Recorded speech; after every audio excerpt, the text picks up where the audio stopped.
Histoires de sobriété. Sobriété. Construisons de nouveaux imaginaires. De nouveaux imaginaires. De nouveaux récits pour un futur souhaitable. Pour un futur souhaitable. Imaginons la réunion de demain. La réunion de demain. Nous sommes en 2023. L'équipe de Fresque.re accompagne des étudiants de l'Université du Mouffia pour imaginer l'île de la Réunion en 2030 vivant dans la sobriété. Fabien, Lorenzo, Nadim, Xavier s'imaginent être les acteurs de ce changement de société. Voici leur récit intitulé « Le nouveau visage de l'océan Indien ». Histoires de sobriété. Histoire, sobriété. Un souffle d'innovation a balayé la fac de la Réunion. Grâce à l'esprit inventif de Fabien, Lorenzo, Xavier et Nadoum, ensemble ils ont conçu un pique-nique hors du commun où l'esprit a fusionné avec la créativité des étudiants, ce qui s'est transformé en une nouvelle tradition au sein de l'établissement. Cependant, ce n'était qu'un prélude à une aventure encore plus captivante. Les esprits de Lorenzo, Fabien, Nadoum et Xavier ont donné naissance à un jeu nommé Sobrieto, le faible usage du transport en commun à La Réunion.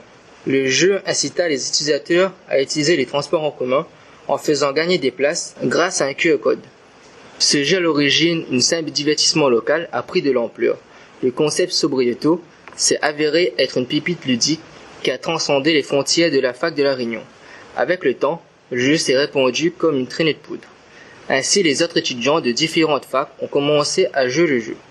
L'effet viral, Sobrieto, a transformé ce jeu ludique en une tendance incontournable dans le monde universitaire, créant un lien entre les étudiants. Suite à la création du jeu Sobrieto par nos 4 fondateurs, les influenceurs commencèrent à parler du jeu dans leur story Instagram. Et fut un succès. En effet, l'idée de gagner des places de transport en commun séduisa des milliers de personnes. Concrètement, l'application contribua à changer les mentalités et poussa plus de personnes à se manifester directement ou indirectement pour un monde avec des modes de transport plus sobres et décarbonés. Voyant une mentalité changeante de la population, les concessions ont voulu suivre le mouvement et investissent massivement pour vendre uniquement des voitures électriques. La région prend connaissance des actions mises en place sur l'impact de la mobilité électrique, le climat et la société, ce qui a permis aux 4 fondateurs d'obtenir une collaboration avec la région. Ils ont pu mettre en place un train marine qui relie la Réunion Maurice. Du coup, il y a eu moins d'avions, donc moins d'impact carbone.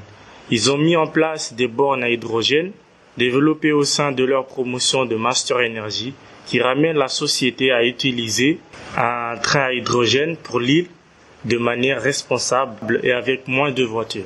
Maintenant, en 2030, le nombre d'embouteillages a considérablement réduit sur l'île, vu le développement des trains électriques à La Réunion. Au niveau de la santé, il y a maintenant moins de malades sur l'île comparé aux autres années grâce à la réduction de la pollution atmosphérique à La Réunion. Ce qui a entraîné une réduction de la prise en charge des patients aux hôpitaux. Et enfin, grâce à nos 4 scientifiques, le visage de l'océan Indien a changé. Histoires de sobriété. Sobriété. Construisons de nouveaux imaginaires. De nouveaux imaginaires. De nouveaux récits pour un futur souhaitable. Pour un futur souhaitable. Imaginons la réunion de demain. La réunion de demain. Cet épisode a été financé par la Direction de l'Alimentation, de l'Agriculture et de la Forêt et par la Délégation régionale académique à la jeunesse, à l'engagement et au sport de La Réunion, dans le cadre de l'appel à projet Sobriété et jeunesse. Histoires de sobriété. Histoire, sobriété.